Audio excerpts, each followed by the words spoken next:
grabarlo porque luego se me olvida. Ahora sí, compórtense, ya están haciendo internacionales, los pueden ver en Argentina, en Chile, en cualquier país de habla hispana y en cualquier otra parte del mundo también. Luego yo veo videos de la India, entonces ya ahora sí, todos tranquilos, ¿eh? Nada de chistes, tan mal. Bueno, entonces lo que vamos a ver son aplicaciones y vamos a ver en realidad qué es el estado sólido. Yo sé que a la fecha en su carrera de química, casi todo han visto, empezaron por gases y luego han estado viendo líquidos y todo lo ven en solución y todo lo han visto así como que todo está fluido. Ujú. Y nunca se han dedicado a ver qué es lo que pasa con sólidos. Los modelos incluso que han visto, estructura de Lewis, la han visto así como si fuera algo aislado, ¿no? El cloruro de sodio, pues esta es la estructura de Lewis y así está aislado, ¿no? Pues que tal está aislado. Entonces vamos a ver que las cosas en la naturaleza no están aisladas y al contrario de la percepción que tienen ahorita, el mundo es más sólido que líquido y que gas. Ujú. En el universo, en realidad, la mayor parte del universo está frío. Casi todo es sólido. Y aquí en la Tierra también casi todo está condensado. Pero sí hay cosas líquidas que aquí en la naturaleza hay agua muy abundante, pero no es el elemento, no es el compuesto más abundante que haya en la Tierra. Entonces vamos a ver que casi todo es sólido. Ajá. Lo que pasa es de que han estudiado muchas cosas en líquido, porque es una buena forma de empezar a entender las cosas, pero no quiere decir que todo el mundo sea así. La naturaleza está más en sólido. Entonces vamos a empezar a ver qué es eso del estado sólido. Ujú. En este curso, en lo que nos vamos a enfocar es en la materia condensada, que es cristalina. Ajá. No nos vamos a enfocar al estado de agregación sólido. Históricamente, estado sólido se le conoce al estado condensado de la materia, que es cristalino. A eso se refiere con estado sólido. ¿Va? Entonces, ¿qué quiere decir que sea cristalino? Cristalino se refiere a un conjunto de átomos arreglados periódicamente. Si se fijan aquí, forma un patrón. Ajá. Ese patrón se repite periódicamente. Si lo ven en forma de filas, van a ver que hay una esfera, que esa esfera ahorita no piensen que es un átomo, nada más es un patrón de puntos. Ese patrón de puntos está ordenado como azul, rosa, azul, rosa, azul, rosa, y luego otra vez, pero ahora está intercalado, rosa, azul, rosa, azul. Ajá. Entonces, este patrón es un patrón periódico. Si esos átomos representan, o perdón, si esos esferas o esos puntos representan átomos, eso se refiere a un material periódico. Y eso es lo que vamos a estudiar en este curso. Ajá, eso se refiere al estado sólido. Un polímero no está organizado periódicamente. Bueno, sí hay polímeros organizados, pero en general no hay polímeros organizados, no hay muchos. Y ese no pertenece al estudio del estado sólido. El estado de agregación del polímero sí es sólido, pero ese es el estado de agregación. Ajá. Pero no se refiere el estado sólido a eso, se refiere a cuando hay un arreglo periódico de átomos. Cuando tenemos una representación de los átomos con puntos en el espacio, ya sea bidimensional o tridimensional, uh-huh, a ese patrón se le llama como látiz. Ajá. Es un patrón repetitivo de puntos simplemente. Látiz, lo estoy diciendo en inglés, es un concepto matemático en realidad. No concierne únicamente al estado sólido. Ajá. En la traducción aplicada al estado sólido en el español, lo podemos decir como red cristalina, pero ese concepto de red cristalina ya no tiene que ver a matemáticas. Ajá. Entonces, látiz es en general un concepto matemático, es un arreglo de puntos que es repetitivo.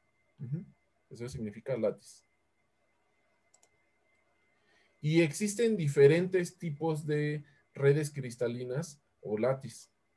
Eso lo vamos a entrar muy a fondo después en otra unidad, pero ahorita quiero hacer una descripción general para que sepan de qué se va a tratar el curso y de qué se trata el estado sólido.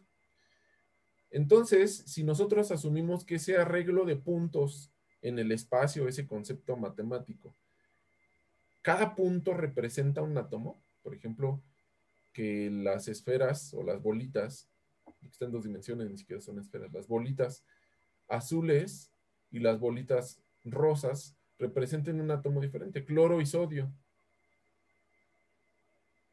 Ajá. Se me olvidó preguntar si ven la pantalla, ¿verdad? Porque yo estoy bien entrado aquí.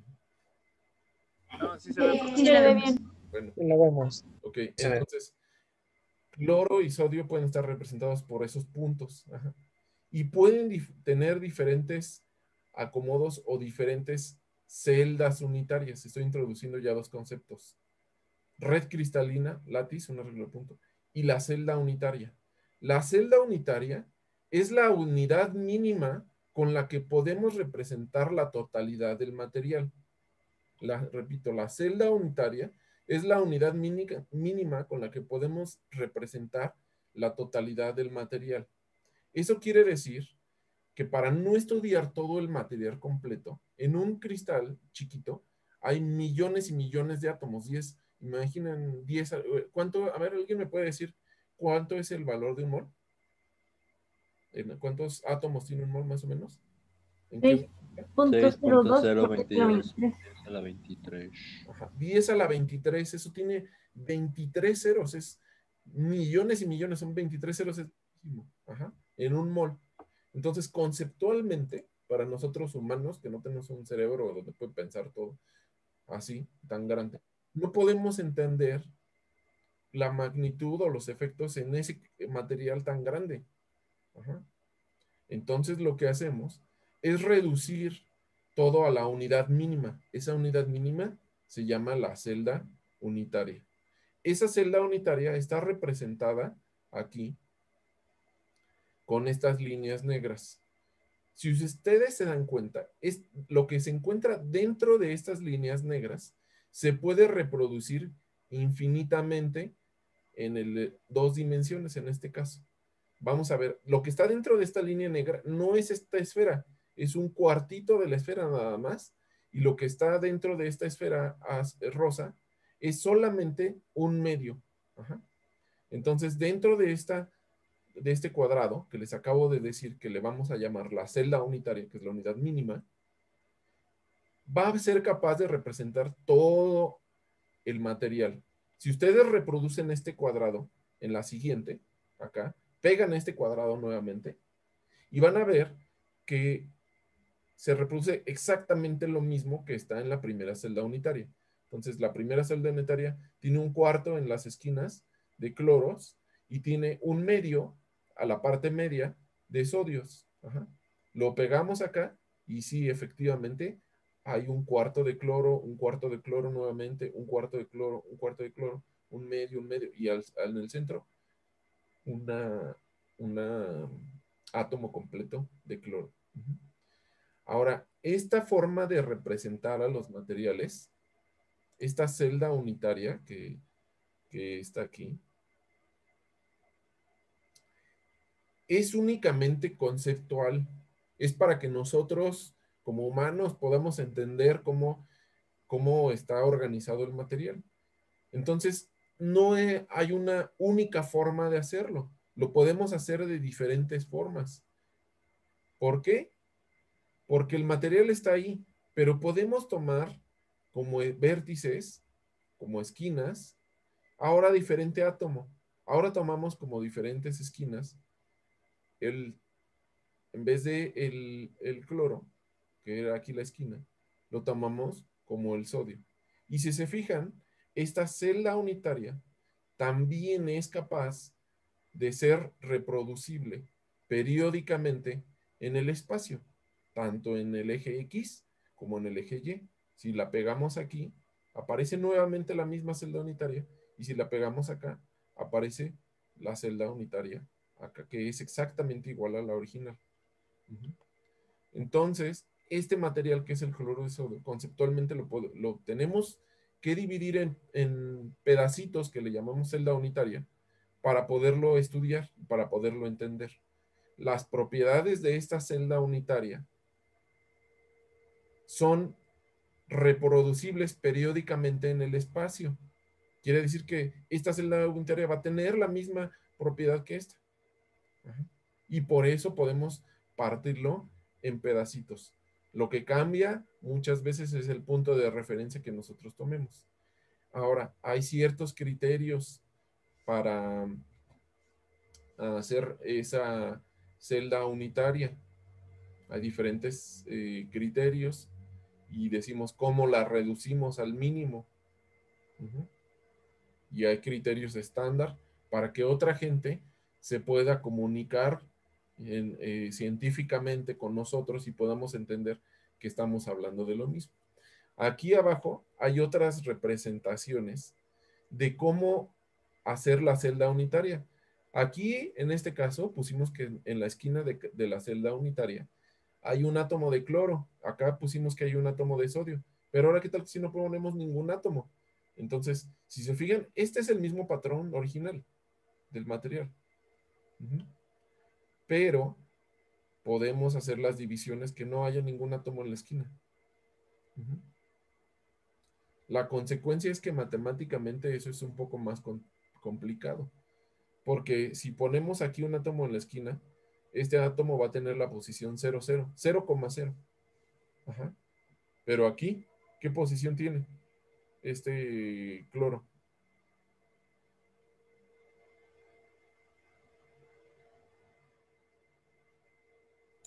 Pues va a ser un número parcial. No es exactamente parcial, pero sí es una fracción. Sería un Ajá. cuarto, un Un cuarto, ¿no? cuarto, ajá. Y este sería un cuarto, tres cuartos. Sí. Perdón, tres cuartos, un cuarto, y un cuarto, tres cuartos, y tres cuartos, tres cuartos. Evidentemente, esas posiciones son mucho más complicadas que decir 0, 0, 0, perdón, 1,0, 1,1, 1,0. Entonces, sí lo pueden hacer, pero resulta que a veces va a ser más complicado y hay que acomodarlas en unas posiciones más sencillas.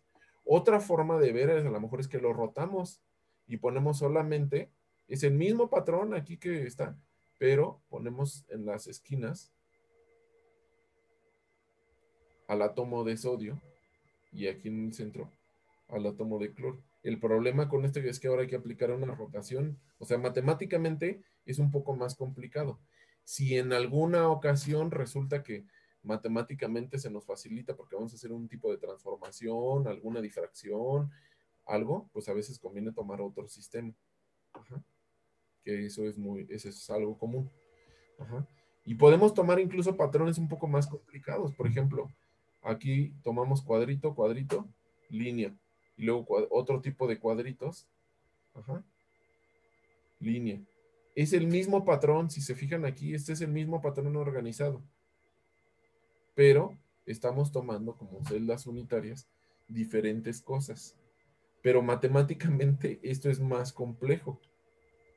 Ajá, porque ahora tenemos un montón de celdas unitarias, una unión de diferentes celdas unitarias un poco complicadas. Entonces, generalmente nos vamos a lo que sea matemáticamente fácil, porque lo vamos a poder entender. Y estos son los patrones más fáciles de entender. ¿Hay dudas de estos dos conceptos?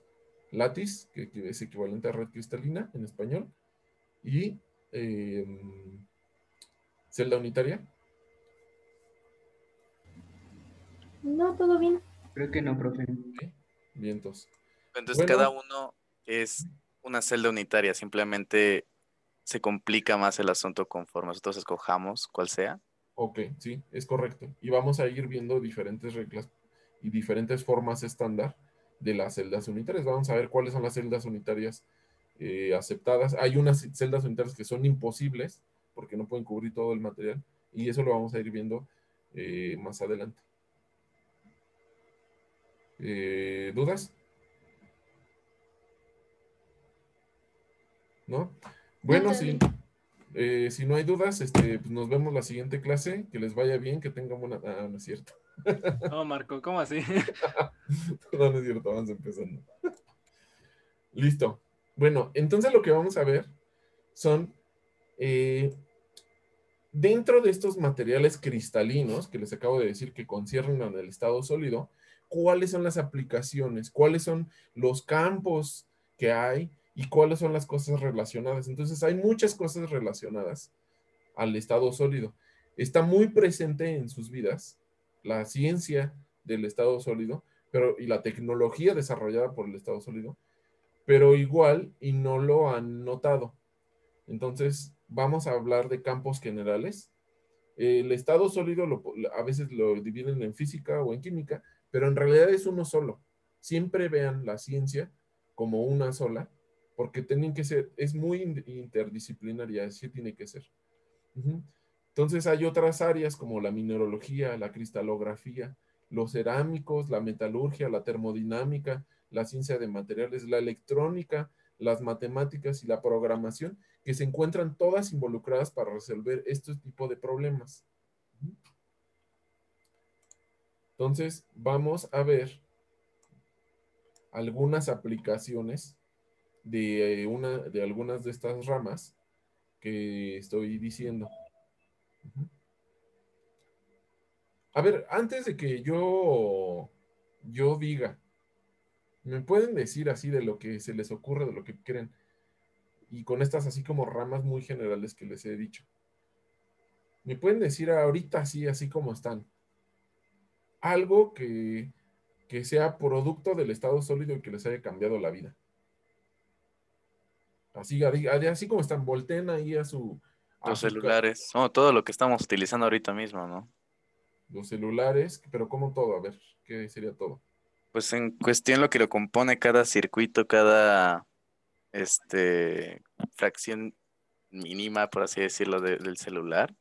Ujú. Gracias a todo eso, gracias a al estado sólido, se Sí, lograron. casi todos los dispositivos electrónicos funcionan con procesos de estado sólido.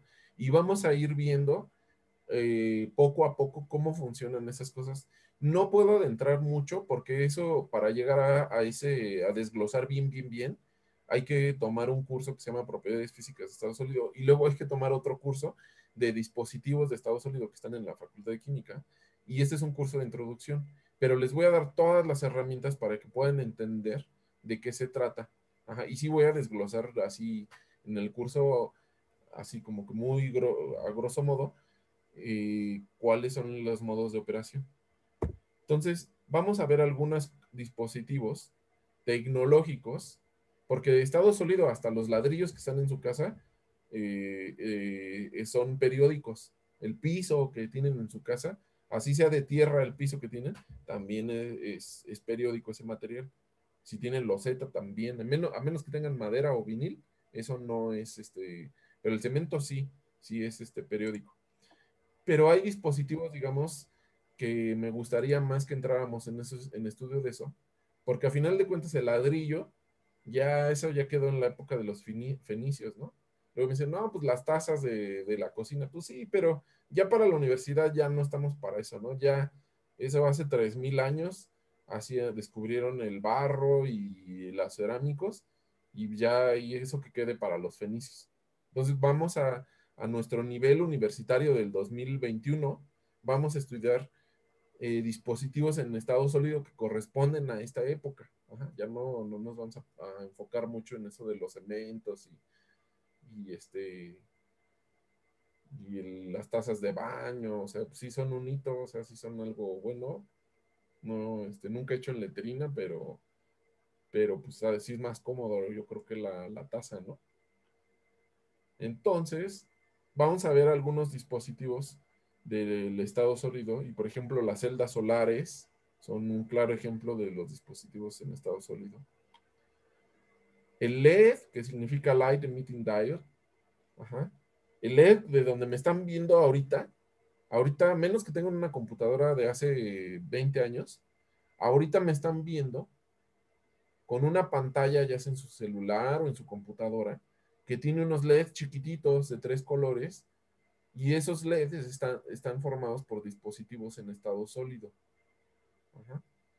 Los computadora, todo lo que, como estoy transmitiendo la información, tiene adentro un procesador, y ese procesador son muchos transistores acoplados, muchísimos transistores chiquititos acoplados. Ajá. Y esos transistores están basados en el estado sólido.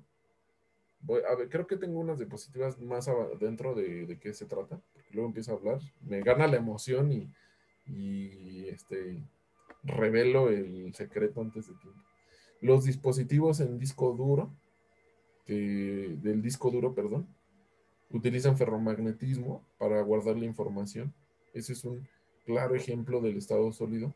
Vamos a ver cómo convertimos esos ceros y unos que saben ustedes que se utiliza en la programación a algo físico. Entonces vamos a ir poco a poquito. Las baterías, por ejemplo, pongo este ejemplo de baterías porque en el 2019, sí, en el 2019, el premio Nobel fue dado a un conjunto de científicos que desarrollaron la batería de litio. Ajá. Si se fijan, todo esto de los celulares y todo lo que podemos hacer con las computadoras y muchas cosas se han dado gracias a las baterías. Y el desarrollo de las baterías, la química en el estado sólido ha movido al mundo por mucho tiempo. De hecho, no tengo aquí el número, pero el Producto Interno Bruto de la tecnología desarrollada en estado sólido es altísimo, es como el 40% a nivel mundial, o sea, es muy, muy alto. Entonces, las baterías, por ejemplo, son una cosa que se desarrolló y que ha podido ir cambiando el mundo. Yo creo que después adentramos más cómo funcionan cómo funcionan las baterías. Pero en general, hay un transporte de iones. Estas baterías de litio transportan iones de litio aquí en estas capas. Ajá. Ahora ya se están tratando de desarrollar baterías de hidrógeno, porque el hidrógeno es más pequeño y tiene mayor movilidad. Ajá. Entonces es una de las direcciones del estado sólido, las baterías. Antes de cambiar de diapositiva, ¿ustedes saben qué es un dron? Sí, profe. ¿Sí? Es de esas cosas que vuelan así. ¿Cómo hace cuánto aparecieron los drones? Ustedes Menos nacieron como en de... el 2020, como en el 2001 más o menos, ¿no? En el 2000. En esas épocas. Cuando ustedes estaban chicos, ¿vieron drones? ¿Aquí hubiera drones? No. No, ¿Por qué no? ¿No saben por qué no había?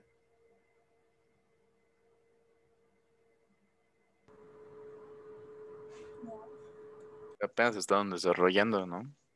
Pero, ¿qué es el problema con los drones?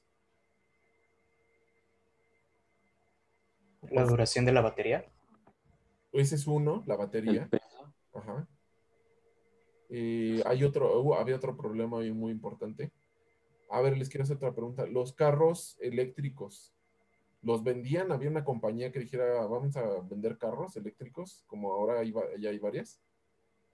No. ¿Pero por qué? O sea, ya había desde hace muchos años, yo veo videos de los 60 que no, pues, prototipo de carro eléctrico, por esas épocas del 2005, así había un prototipo de ingeniería, de la Facultad de Ingeniería, de un Pumabús eléctrico. Pero, o sea, ¿por qué no había pegado? O sea, ¿por qué no era algo sustentable?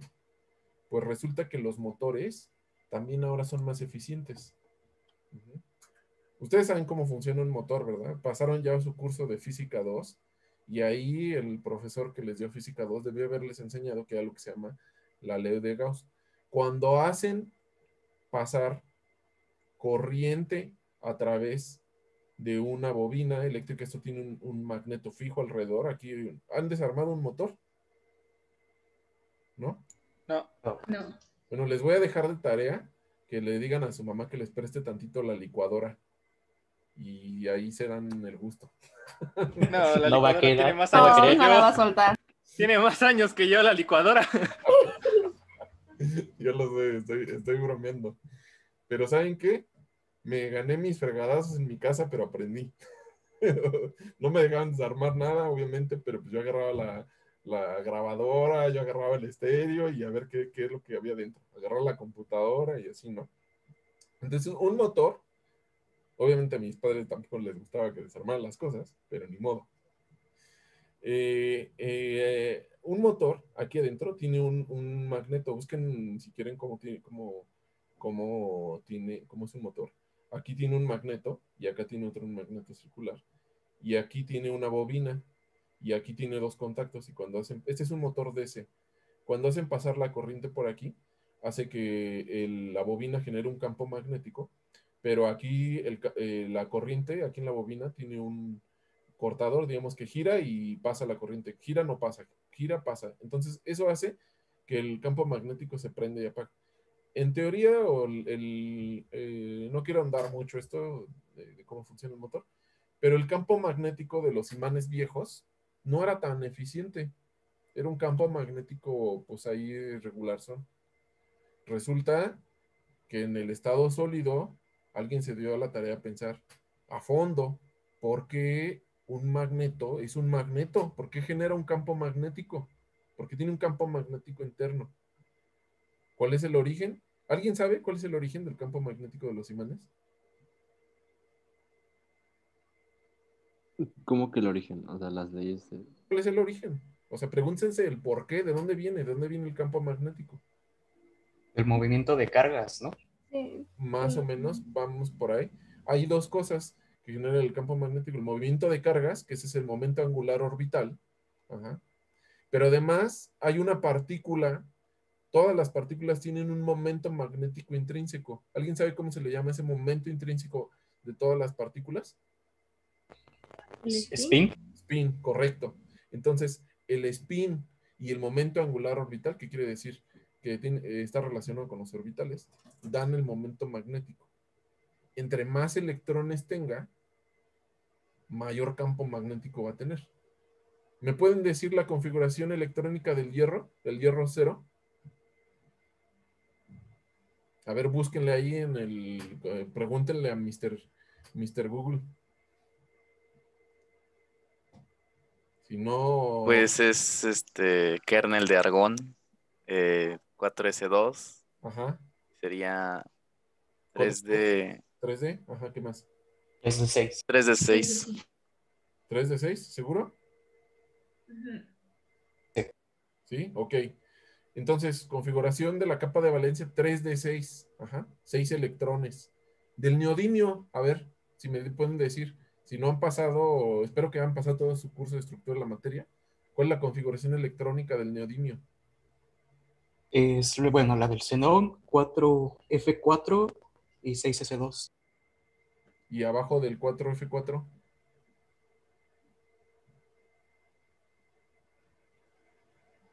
La configuración del xenón. ajá. Bueno, entonces resulta que tiene más electrones, ¿cierto? Tiene más electrones disponibles, tiene un número de orbital mucho más alto. El F es más grande que el D, ajá. Pues es el siguiente nivel. Entonces el momento magnético que debe de generar un imán de neodimio es mucho más grande, porque si ya aprendimos durante varios años como humanidad que el magnetismo viene en los materiales, viene de los electrones y del momento angular orbital. Entonces vamos a subir el momento angular orbital y vamos a subir el número de electrones. Ajá. Eso es un diseño de un material, es un diseño dirigido, o sea, sabemos, o sea, esto apareció como en los 90s o los finales de los 80s, algo así, este tipo de imanes, y ya empieza a tener aplicaciones hoy en día. Y entonces dicen, pues necesitamos mejor un imán, pues ahora sí podemos hacer un dron, ahora sí podemos hacer un carro eléctrico porque es más eficiente.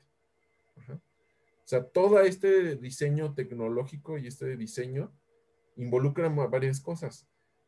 Tú como químico dices, pues yo tengo que diseñar un material con mayor campo magnético, pero tienes que saber de ingeniería, que es lo del motor, tienes que saber, o sea, no vas a diseñar el motor tú, pero sabes algo de ingeniería, tienes que pensar en algo de física, tienes que pensar en algo de química para poder diseñar un material así y hay que pensar en cómo lo vas a sintetizar, ¿va? Entonces, el labor del químico en el estado sólido es muy importante, pero hay que saber interaccionar y hay que saber relacionarse con otras áreas para poder llegar a algo.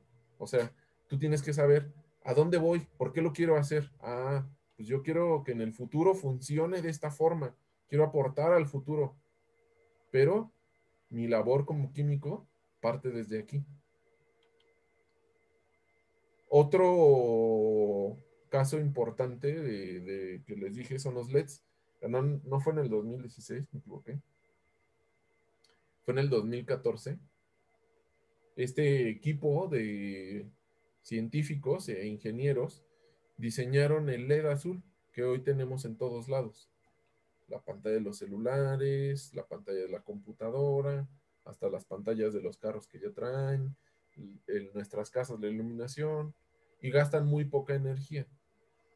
Entonces, todos estos fenómenos que ocurren aquí, de cómo emite luz, es un conjunto de semiconductores que se le llama tipo P y tipo N, que eso se debe, esos nombres vienen según los tipos de agujeros electrónicos que hay aquí. Hay un agujero positivo y un agujero negativo, o sea, hay un electrón de más. Y hay un proceso específico que hace que emita luz. Pensé que había sido en el 2016 porque yo estaba en Japón. Recuerdo que dio una conferencia en un lugar donde yo estaba. Este investigador que se llama Hiroshi Amano, en un congreso nacional que hay en Japón. Y por eso me acordé que eran esas fechas, pero ahí más o menos andaba bien, ¿no? Entonces la idea es pensar para qué va a servir. Ajá, porque este material que está aquí tiene un diseño muy específico y el diseño, el secreto de del LED que ustedes ven ahí chiquito y que nos da todo con lo que nos podemos comunicar y con lo que andan viendo ustedes allá el YouTube y a Yuya y así, los tutoriales, todo eso viene de esto, ajá. Este secreto aquí del material, cómo hacerle para que sea un tipo P, un material tipo P y un tipo N. Y eso lo hace un químico, ¿va? Ahora, ustedes saben de sus computadoras. Yo creo que alguna vez a alguien han de haber escuchado en una película o algo que el código, el lenguaje de las computadoras es el código binario.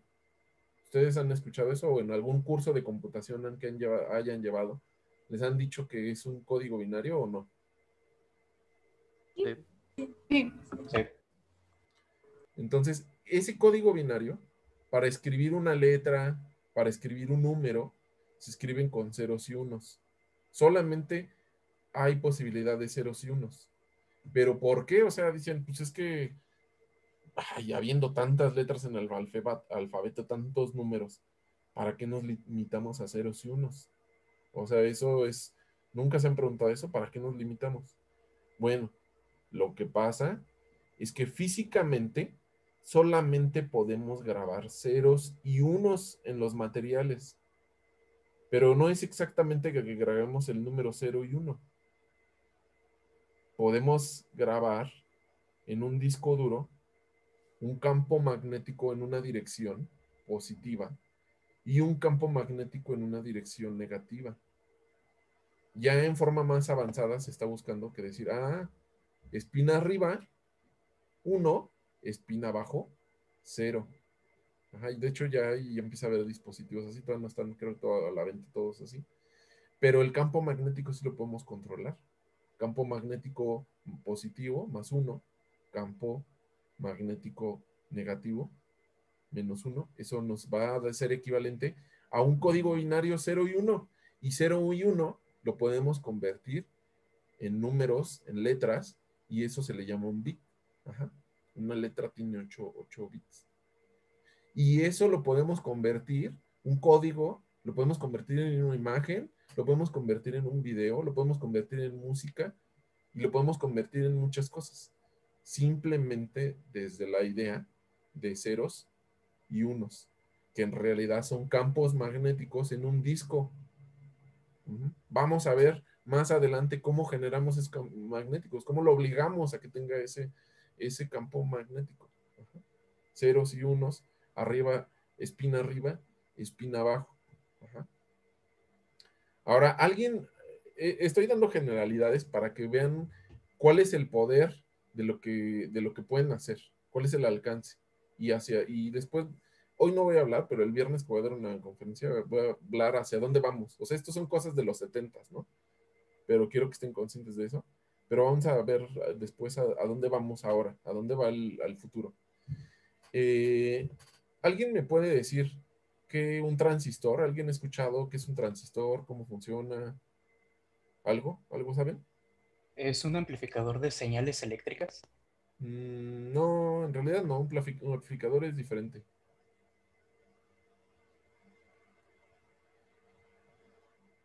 ¿Alguien sabe? ¿Alguien sabe? Sus papás más o menos me imagino que han de tener ahorita, han de estar entre el rango entre los 45 años y 55 años o algo así, 60 años a lo mejor. ¿Les han platicado cómo eran las televisiones antes? Yo tampoco nunca, yo cuando nací ya no vi esas televisiones, ¿no? Las que se Pero, giraban, pues ¿cómo? que tenían así, que tenían como, bueno, no tenían botones, pero tenían como algo que se giraba para poner los canales. Sí, una perilla, pero Sí. más antes de los 50 o sus abuelos no les han platicado de las televisiones o los aparatos. No, Las ¿Han televisiones de escuchado ustedes bulbos. la palabra o a alguien toca la guitarra? ¿A alguien le gusta tocar la guitarra? yo Sí. ¿Tocan la guitarra eléctrica? ¿Alguien? ¿Sí? ¿De los que dijeron que sí? no. ¿No? Bueno, Poquito. hay unos amplificadores que se les llama de bulbos. ¿Han escuchado esa palabra, bulbos? Ajá. Sí. Un bulbo. Entonces, resulta que los bulbos, eso a lo mejor en su clase de estructura de la materia vieron el tubo catódico de rayos X. Un bulbo es muy, muy parecido. Pero el bulbo es capaz de funcionar como válvula. De hecho, en inglés se le conoce como valve, en inglés de británico, y de Estados Unidos, tubes. Ajá, aquí le decimos bulbos. Y resulta que esos bulbos son una válvula que abre y cierra, permite conducir la electricidad. Ajá. Pero tenían muchos problemas, se calentaban y se quemaban y no eran muy, muy confiables. Entonces son válvulas que abren y cierran. Pero con una válvula que abre y cierra, podemos controlar también esto de lo que les estoy hablando, 0 y 1. Si la válvula está cerrada, sería 0, y si la válvula está abierta, sería 1. Y podemos convertir ese válvula en algo digital, o sea, código binario. Resulta que como había muchos problemas con los bulbos, pues nunca se llegó a algo más avanzado. Ajá. Pero hubo un grupo de investigadores, que de hecho uno de ellos ganó el premio 2 veces, el premio Nobel, 2 veces, John Bardeen, uno por el transistor y otro por otro fenómeno que se llama superconductividad, que también concierne en Estados Unidos. Y diseñó este dispositivo. Es un dispositivo semiconductor que tiene aquí una capa, un material, y acá tiene otro material que es donde entran la corriente. Ajá. Y como es un material semiconductor o aislante, la corriente no pasa, simplemente no pasa de aquí para acá, pues no pasa porque pues no, este material no permite, es como si le pusieran a algo, o agarran una taza y traten de pasarle corriente, pues no pasa corriente. Pero resulta que se les ocurrió a Schottky, a Bardeen y a Brattain, se llamaba el otro investigador, ponerle aquí un campo eléctrico. Ese campo eléctrico modifica la estructura electrónica del semiconductor y el semiconductor deja de ser un aislante y se convierte en un metal, empieza a conducir electrones gracias a este campo eléctrico que se coloca aquí. Esto se le llama gate. Este campo eléctrico que llega aquí cambia la estructura electrónica y ahora se abre un canal por donde pasan los electrones de un lado a otro. Y entonces, de una forma segura y eficiente, podemos tener un dispositivo que funcione como válvula. Abre y cierra y eso nos da ceros y unos. Y estos que son los transistores, que es el conjunto de dispositivos chiquititos que tienen sus computadoras, cuando ustedes lo hacen en grupo, esto se llama un procesador. Y si dicen, yo tengo un procesador Intel y tengo un AMD y que un i5 y generación 8 y no sé qué, lo único que hacen es poner cada vez más y más y más transistores cada vez más chiquitos en ese procesador o con diferente acomodo, pero son un conjunto de transistores. ¿Dudas? Yo presumiendo y ni sabía que así eran. Pues así son. Y vamos a ir poco a poco. O sea, les quiero de la introducción, pero no podemos llegar, me gustaría llegar a todo así a paso, decirles, miren, la banda se transforma de esta forma y así, así, así. Pero lo que vamos a hacer aquí es que les voy a dar un panorama amplio y les voy a dar las herramientas para que puedan empezar a entender este tipo de cosas. Tomen en cuenta que este es el primer curso de estado sólido que toman y se requieren muchos cursos de estado sólido para diseñar esto. Por eso le dieron el premio Nobel a estas 3 personas. Pero quiero que tengan la noción de que no vean a su computadora, a su celular como una caja negra que hace magia y no vean así como, ay, quién sabe qué pasa adentro. O sea, quiero que el fundamento lo empiecen a entender. ¿Va? ¿Algún comentario, alguna duda o algo que quisieran? No, todo bien, profe. ¿No? Bueno, iba a hablar de computadoras cuánticas, pero se me hace que eso lo voy a hacer el viernes. Si no, ya no sé qué voy a hablar el viernes.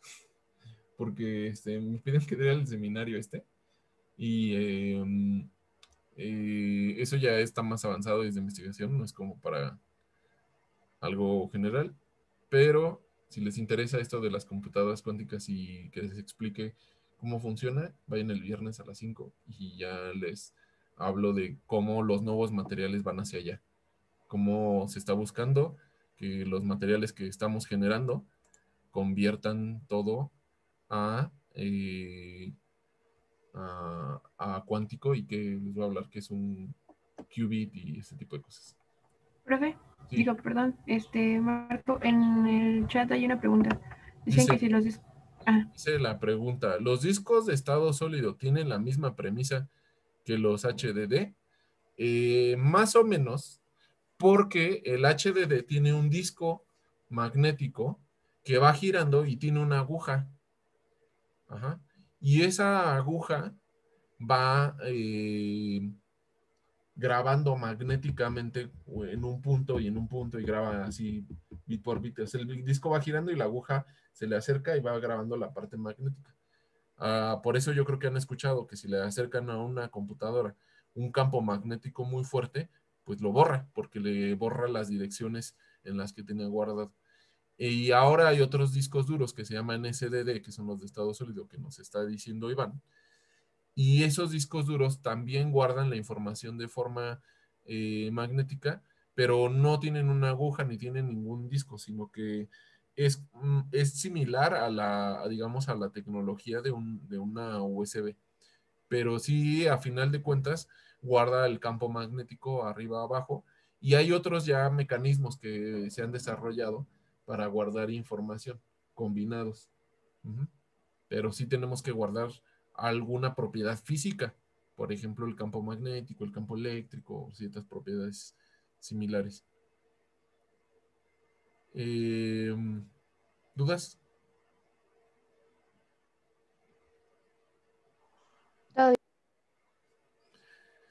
Ahora vamos a ver, esta es una cosa un poco más novedosa, pero también ya existe.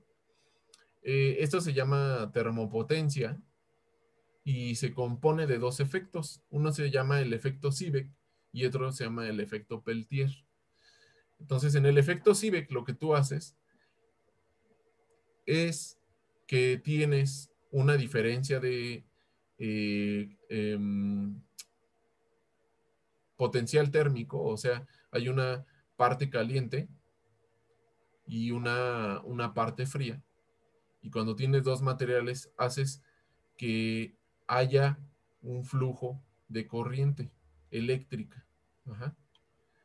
¿Para qué nos sirve esto? Pues para generar corriente eléctrica. O sea, esto puede reemplazar a futuro, si podemos hacer que esto sea más eficiente, puede reemplazar a futuro muchos tipos de producción de energía.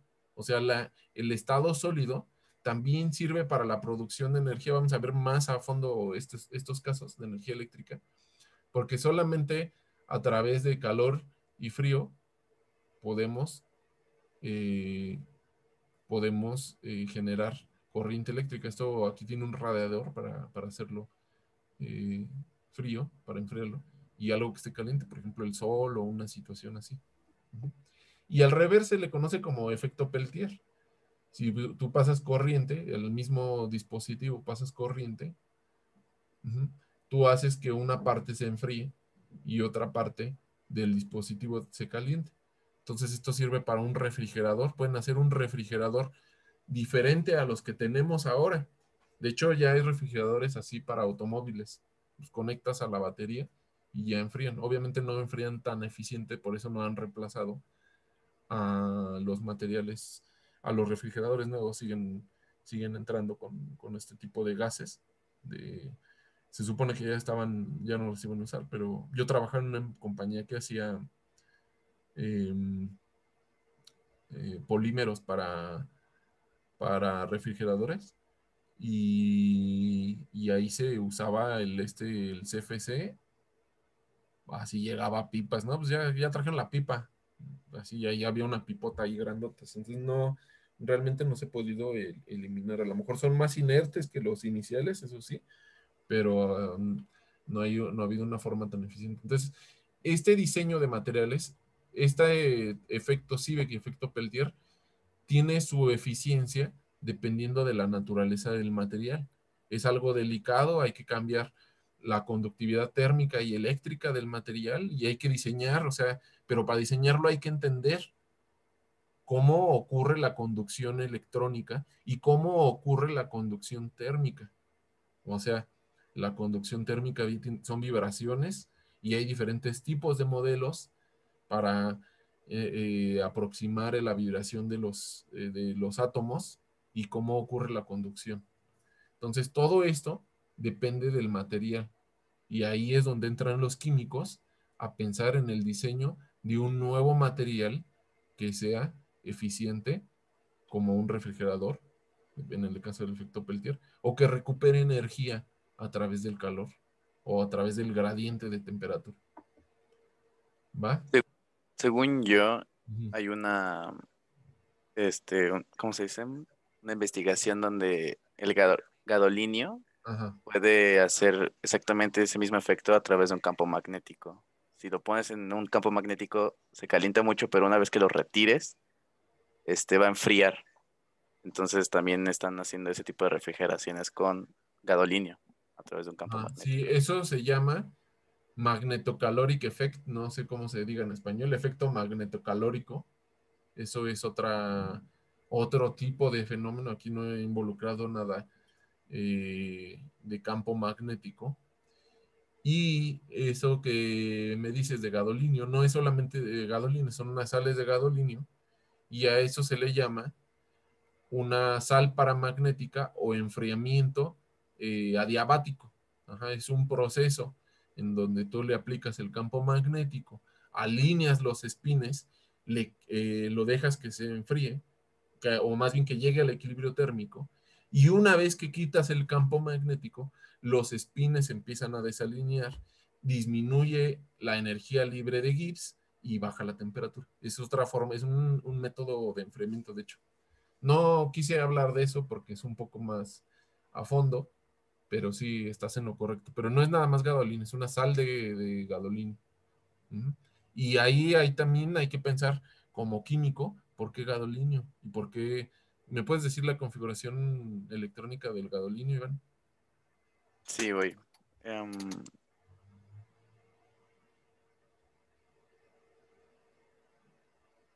Igual es kernel de xenón 6S2, Ujú. sería 5D10 Sí, y 4F8,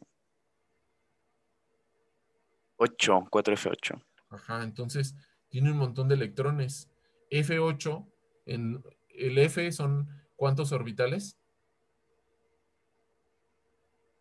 14, ¿no? No es cierto, no, 7, perdón. 7, le caben 14 electrones. Entonces quiere decir que está poquito más de la mitad ocupado. Casi todos los electrones están desapareados. Parece ser que el gadolinio es un material muy paramagnético. Ajá. Y por eso, como les dije, se llaman sales paramagnéticas. ¿Te acuerdas? Que ahorita lo mencioné. Sí. Este tipo de enfriamientos se llaman sales paramagnéticas. Entonces, todo eso hay que pensar como químicos, cómo voy a diseñar un material que tenga ciertas propiedades físicas y cómo lo voy a aplicar y cómo lo voy a usar. Entonces, ese es el objetivo de esto. ¿Va? ¿Dudas o algo?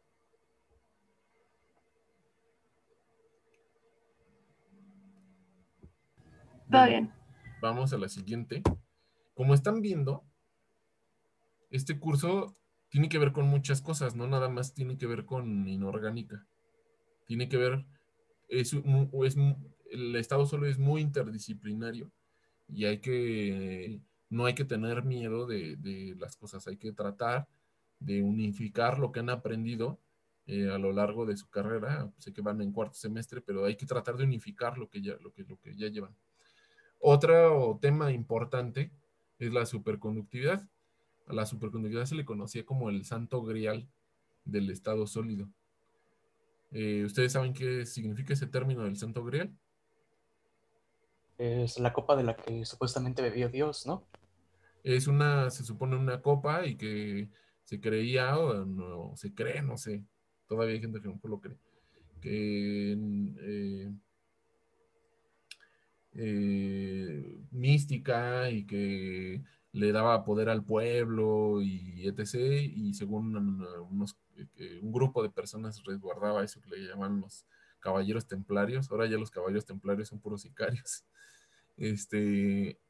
Y resguardaban esa copa y era algo que se buscaba, un tesoro o así, ¿no?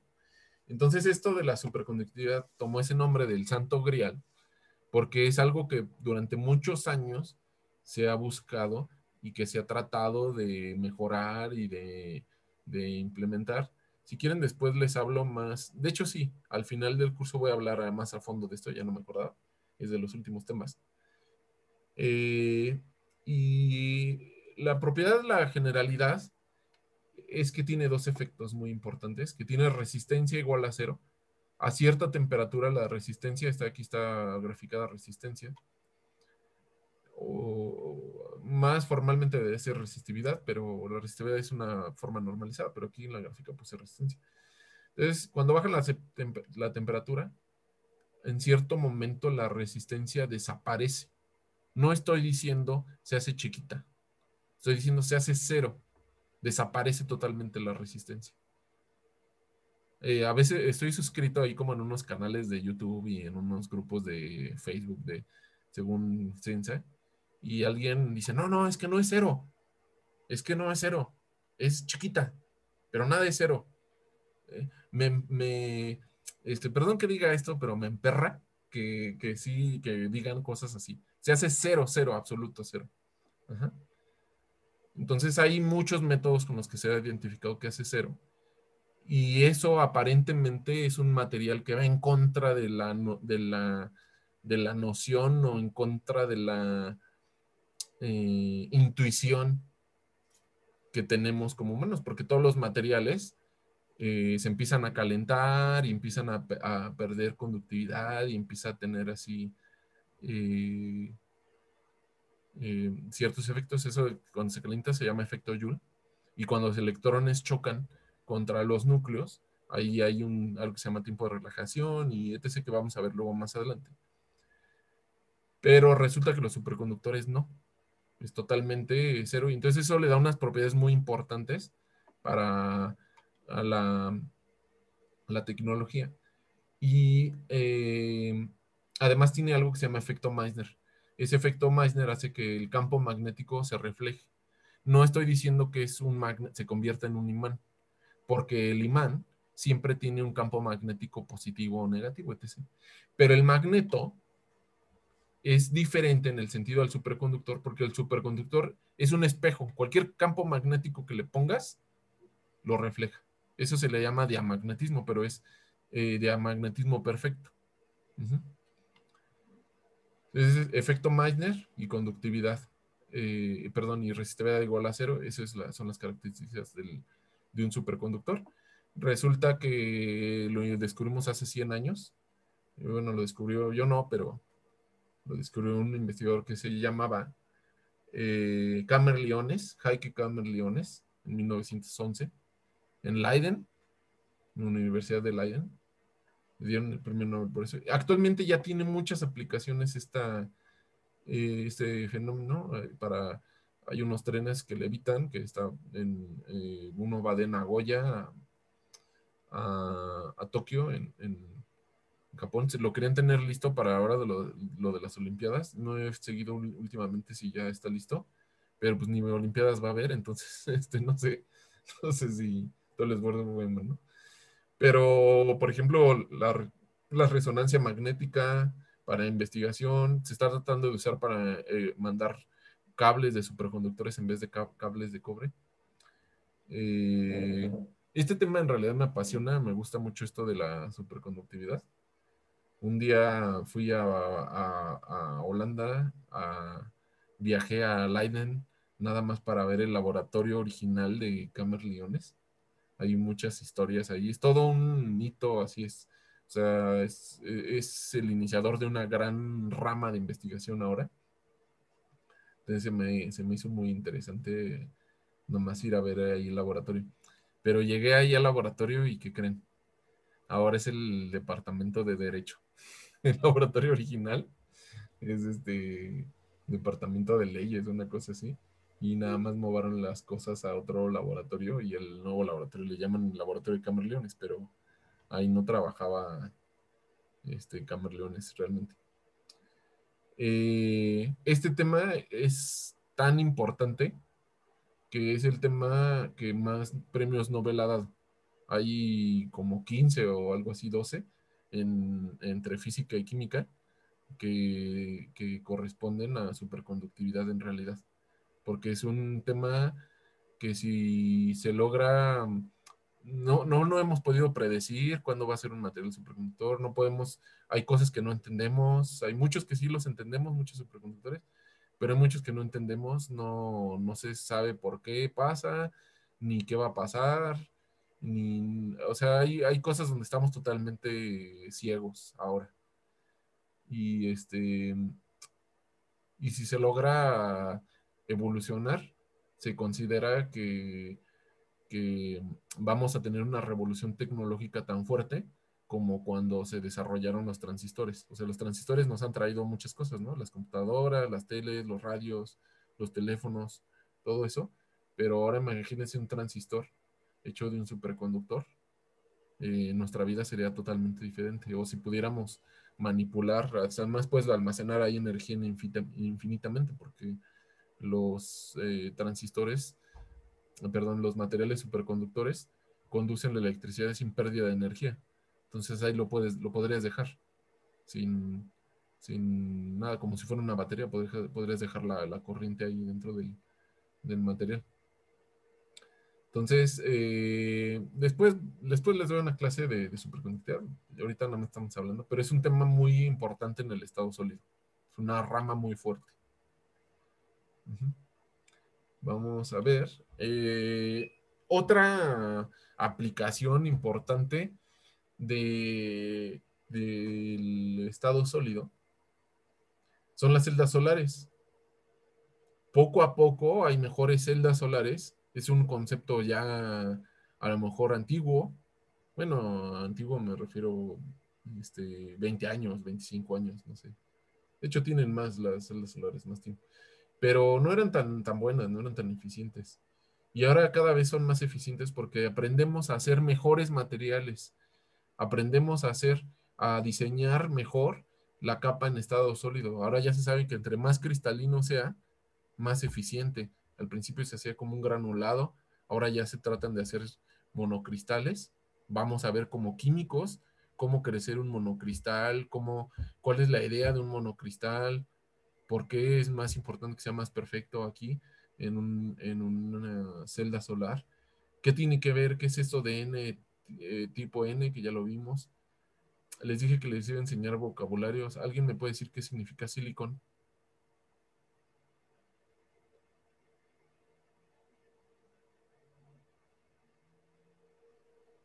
Silicón, ¿no? Silicón, no. Silicio. Sí, el Silicio. silicio. Me gustaría, yo voy a luchar por esto en algún cierto momento, que en sus clases de química general se enseñen también las nombres de los elementos en inglés, porque resulta que ya no pueden, les piden que lean cosas en inglés, pero no les enseñaron ni siquiera los nombres de los elementos.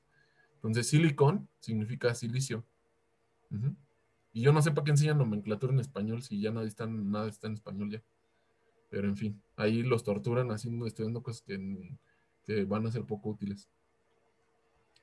Bueno, entonces, silicio es silicón y estas obleas que son aquí están hechas de silicio, pero se le hace, y esta acá también dice que es de silicio, ajá, de silicón, pero se le hace algo que se le llama dopaje electrónico para que se convierta en un semiconductor tipo P, o sea, con agujeros eh, electrónicos y queda una carga o tiene cargas positivas atrapadas. Y acá arriba hay otra oblea de un semiconductor igual hecho de silicio, pero con un dopaje, o sea, vamos a ver qué significa eso de dopaje, no es de que se lo entachen y que lo enmoten ahí, es un término específico para indicar que tiene un material extra. A veces le dicen impurezas, pero impurezas es cuando le pones algo que no sabes, eso sí es impureza. Ajá. Entonces, dopaje es cuando le agregas un material que tiene cierta carga diferente. Eso lo vamos a ver, es de los temas finales. Se llama eh, imperfecciones en los cristales, algo así se llama la unidad. Entonces, eso vamos a ver cómo ocurre que podamos manipular el material para que queden agujeros electrónicos o que queden electrones atrapados en el material y cómo podemos hacer que este acoplamiento de este sistema produzca energía a través del sol. Pero ya por ahí medio podemos empezar a pensar que debe de haber algo que vieron en estructura de la materia, que se llama el efecto ¿qué? ¿Alguien se acuerda de eso? Algo que Planck describió y que por eso le dieron el Nobel y empezó la mecánica cuántica. El efecto Ah, la catástrofe ultravioleta. Eléctrico, correcto. Tiene algo más o menos que ver, algo parecido, pero entonces atrapamos esos electrones y los hacemos correr por aquí, por un circuito, y los electrones regresan acá, se cierra el circuito y vamos a ir viendo más adelante qué tiene que ver esto con el estado sólido y qué más importante, qué tienen que ver ustedes como químicos en el desarrollo de este tipo de dispositivos y este tipo de materiales. El siguiente tema también me lo voy a brincar porque es un tema más avanzado. Y como les dije, si no sé qué voy a hablar el viernes. De hecho, tenía pensado un tipo de plática, pero luego pensé que a lo mejor está muy como clase. Y es que son 30 minutos, entonces no puedo desglosar nada en sí. Y bueno, acabamos por hoy.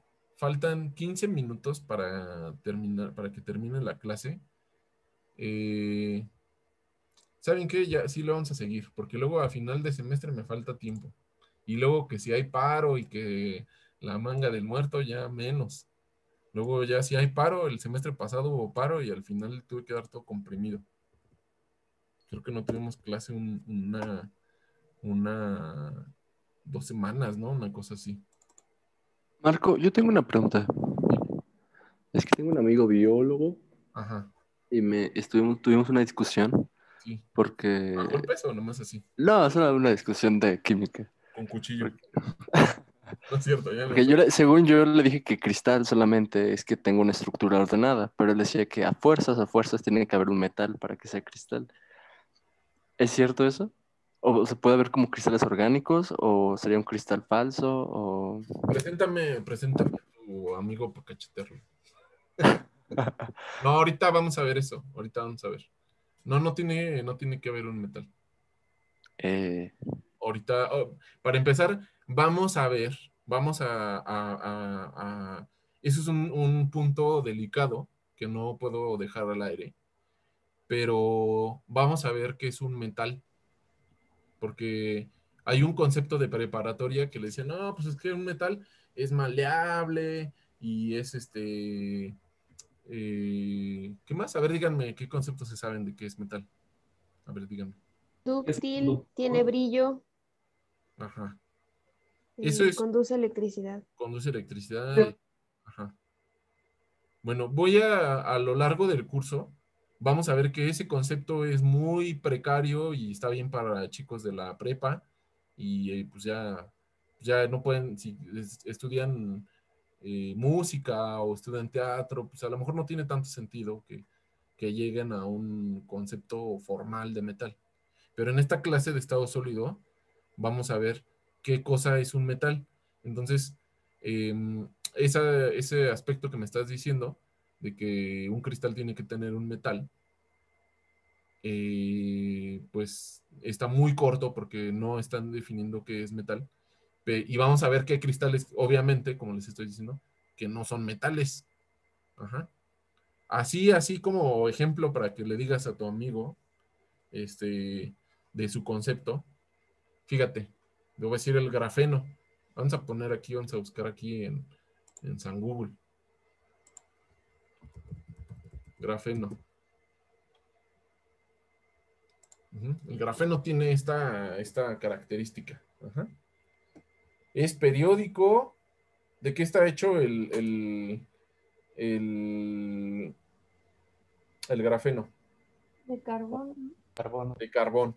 Entonces sí es periódico. Ajá, aquí está periódico el carbono. ¿El carbono ustedes tradicionalmente les han dicho que es un metal o no es un metal? Tradicionalmente no es un metal. No, no sé. ¿No? Bueno, a ver, para que se agarren a cuchillazos ahora sí. Dile, mira, el grafeno es un cristal. Está hecho de carbono. ¿Y qué te dijeron en tu clase de prepa? ¿El carbono es metal o no metal? Dije, ahorita me dijeron, no, pues no parece ser un metal. Ajá. El diamante, a ver, vamos al diamante. Ah, en inglés.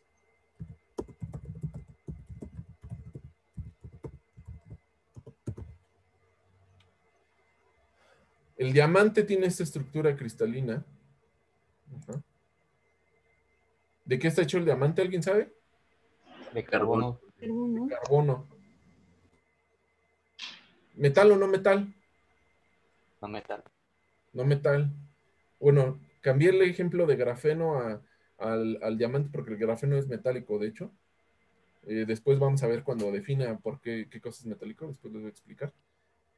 Pero entonces, dile, a ver, entonces el diamante, ¿qué? ¿No es un cristal o qué? Sí, yo le dije que es un cristal, pero dice que es un falso cristal. No, pues eso no.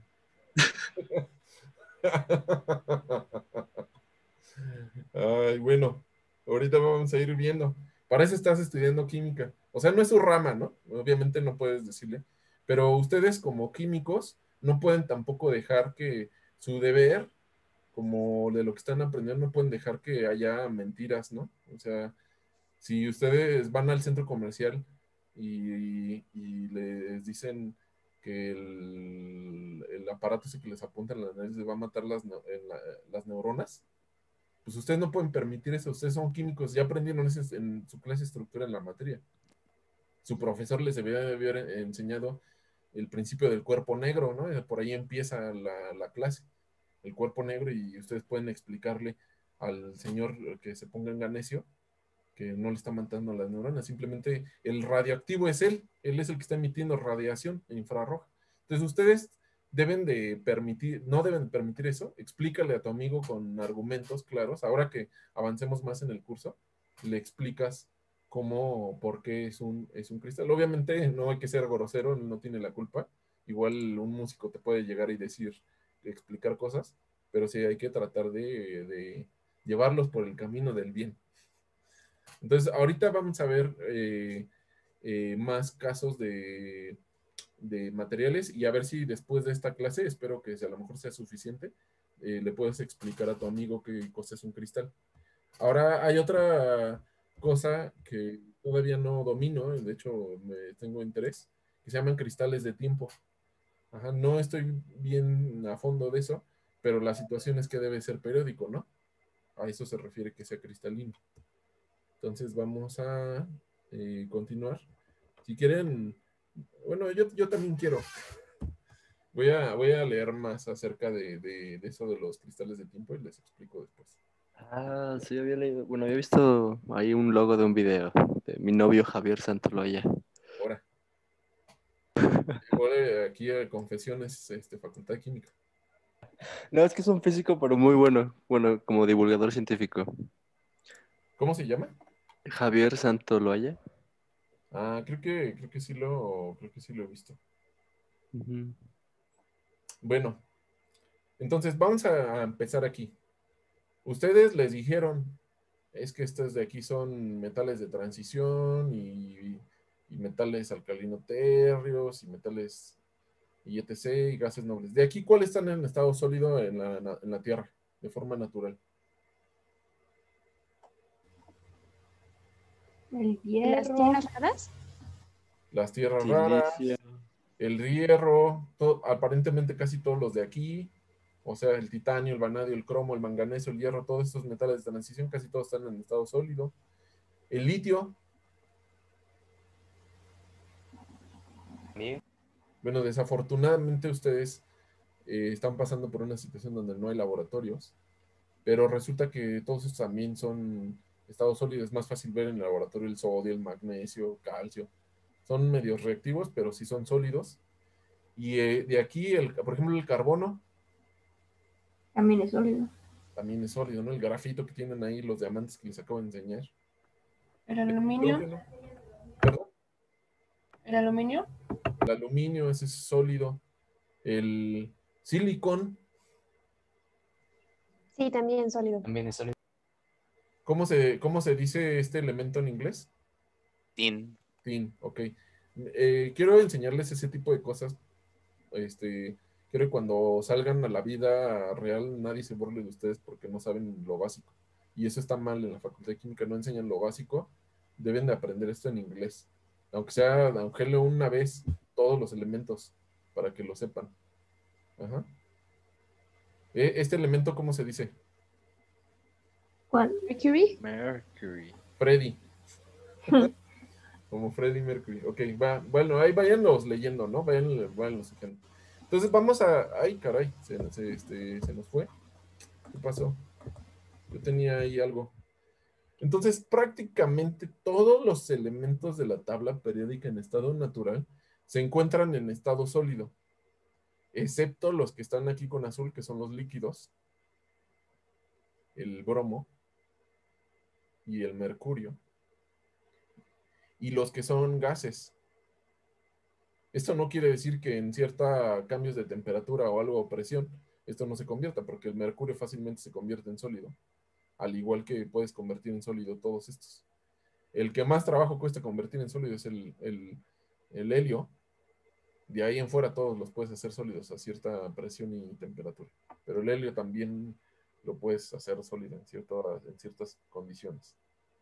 Ajá. Entonces, si se dan cuenta, casi toda la tabla periódica de lo que tenemos aquí en la Tierra, en la naturaleza, está sólido. Por eso es importante que aprendan estado sólido, porque todos los elementos a final de cuentas vienen en estado sólido. Que hagamos una disolución y tratemos de hacerle la lucha para convertirlo en estado líquido, eso cambia, pero no todo se puede. Si ustedes agarran un pedazo de hierro y lo meten a agua, pues no, así no, hay que disolverlo y así. Pero a ver, disuelvan platino o oro o otro elemento, no es tan fácil. Está en ciertas condiciones. Sí se puede, ¿no? Pero hay ciertas condiciones. Entonces casi todo está en estado sólido. ¿Va? Ahora vamos a ver una descripción general de algunos minerales. Con agua regia todo se puede. Muy buen tip, Iván. Yo necesito hacer un amarre. Échame un agua regia. Es que todo se puede. O los que se quieren titular ya y échales agua regia. Estoy bien. No, o sea, todo se puede disolver, ¿no? Es lo que te estás tratando de decir, nada, es que lo saco de contexto. Entonces, ahora vamos a ver aquí, los minerales tienen una clasificación que se le conoce como clasificación de Goldsmith, y eso, minerales, nos indica en dónde se encuentran los elementos según su atracción.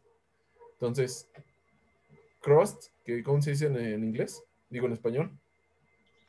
Corteza. Corteza. Ajá. Core, que es el núcleo, y hay el núcleo interno y el núcleo externo, y el mantle, ¿cómo se dice en español? Manto. Manto. Entonces el manto. Entonces, hay 3 clasificaciones. Una que le llamamos litófilo. Lito viene del griego litos, que significa roca. Ajá, y esos se encuentran en la superficie. ¿Por qué están en la superficie? Son elementos que son más afines al oxígeno, se oxidan fácilmente. Aquí en la corteza, todo lo dejas y se te oxida. ¿Por qué? Porque los elementos que tenemos son los que están en la superficie. El hierro, el níquel, eso se oxida. El cobre, porque son litófilos, son elementos litófilos. Eso nos da la impresión de que todo es así, pero no es cierto. Ajá.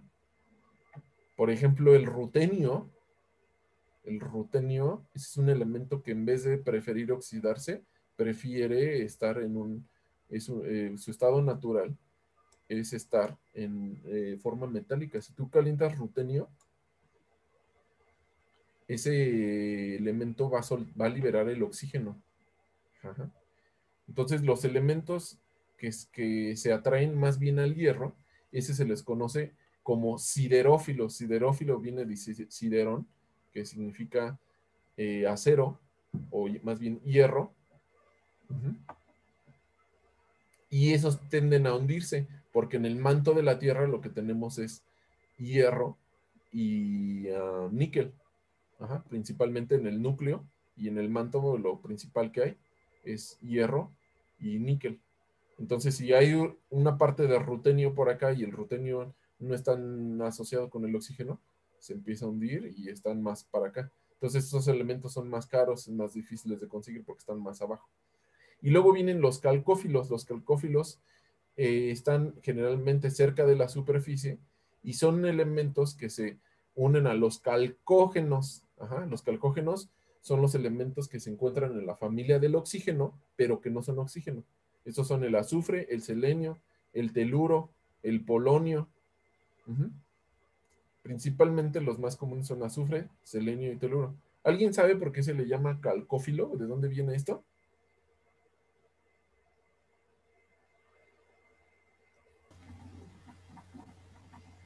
¿Porque es de la familia del calcio? No, No. del oxígeno. No tiene que ver. Bueno, es que yo conocía a la familia del oxígeno como calcógeno. Sí, calcógeno. Entonces, no sé si tenga que ver con que genera. Pues como minerales o materiales como la cal, no sé. No.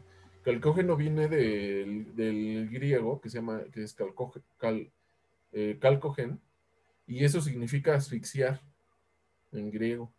Entonces, cualquier elemento parecido al oxígeno, o sea, vamos a pasarlo, voy a pasar la diapositiva. Ajá. Aquí el oxígeno, o sea, el azufre seleno, tiene una química similar, pero no es oxígeno, entonces eso nos asfixia. Por eso se le llama calcógenos, porque eso viene de asfixia, y estos te asfixian, ¿no? Porque son parecidos al oxígeno, pero no son oxígeno, no tienen la misma química. Entonces, de toda la tabla periódica, muchos son litófilos, se oxidan, están en la superficie, pero que no nos quede la impresión de que todos van a ser así. Por ejemplo, los siderófilos son estos. Ajá. El rutenio, por ejemplo, es afín al hierro, todos estos son afines al hierro. De aquí, excepto los del hierro y el níquel, estos sí se oxidan, pero la mayoría de aquí, por ejemplo, el oro no se oxida tan fácil, ¿verdad? El platino, pues porque son un material siderófilo, es más afín a un material como el hierro en vez de oxidarse. Y luego están los calcófilos, que son estos amarillos claros. Ajá. Obviamente, pues estos son los calcogénuros. Ajá. Y estos son gases, generalmente. ¿Va? Faltan... ¿Qué hora es? ¿Qué hora es? ¿Qué hora es? Faltan 2 minutos.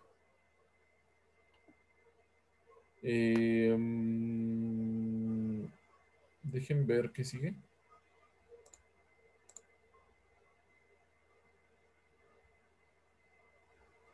Sí, vamos a ver esto. Entonces, ¿qué es un mineral? En general, un mineral es un material que es homogéneo y cristalino. Además de ser homogéneo y cristalino, es un elemento químico que tiene una fórmula definida. O sea, no es de que no sé qué sea, sino que a veces es esto, a veces es el otro, no. Tiene una fórmula definida. Ajá. Entonces, un mineral es periódico y definido por dentro. Tiene una fórmula química definida. Ajá. ¿Me pueden decir un mineral que usemos mucho o que se haya usado mucho para la tecnología? Por ejemplo, los relojes, ¿saben ustedes cómo funciona un reloj? Usan cuarzo, creo, justamente de ahí Cuarzo. viene la marca. El cuarzo, ajá, es el óxido de silicio. Entonces, dile a tu compañero que te quiera agarrar a cuchillazos de los cristales. Ponle este ejemplo, el óxido de silicio. El silicio no es conocido como metal, después vamos a ver qué es eso de metal, y es un mineral, y un mineral es un cristal. ¿Va? ¿Me pueden decir otra aplicación del cuarzo? ¿Alguien que sepa una aplicación del cuarzo que me pueda decir en el minuto que nos queda? Oh, yo una muy interesante que me encanta, A la ver, que es dinos. piezoeléctrica. Eso, de piezoeléctrico es esa propiedad de los cuarzos que acabo de explicar. Lo aprietas, Oh. es una propiedad que a lo mejor debería poner ahí, pero un material piezoeléctrico quiere decir, lo aprietas, le cambias el volumen, le aplicas presión y emite un pulso eléctrico. Y resulta que ese pulso eléctrico es casi al mismo tiempo que un segundo y por eso sirve para un reloj digital. Es casi un segundo, nada más necesita después de un año, necesita una corrección como de 80 segundos o algo así, fíjense, es casi un segundo. Otra aplicación de los cuarzos.